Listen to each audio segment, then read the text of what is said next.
Reserve bank of India కీలక అడుగులు వేస్తోంది. తాజాగా 2,00,000 కోట్లకి సంబంధించినటువంటిది డాలర్లని, మన దగ్గర ఉన్నటువంటి డాలర్లని బయటికి రిలీజ్ చేయాలనుకుంటోంది.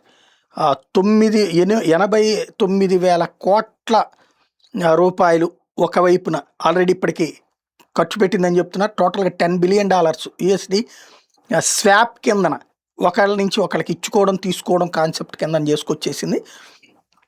అదే సందర్భంలో అంటే మెయిన్ ఏమైపోయిందంటే డాలర్లని పక్కన పెట్టేసి ఇండియన్ రూపీ బాండ్స్ని లైన్లోకి తీసుకొస్తుంది.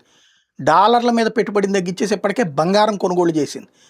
ఒకటి ఇన్ఫ్యాక్ట్ డాలర్తో రూపాయి వాల్యూని పడగొట్టే ప్రయత్నం అమెరికా చేస్తుంటే దాన్ని నిలబెట్టే ప్రయత్నం చేయడంతో పాటుగా అసలు డాలర్ మీద డిపెండెన్సీ తీసేసేటటువంటి దిశగా అడుగులు సీరియస్గా వేస్తుంది.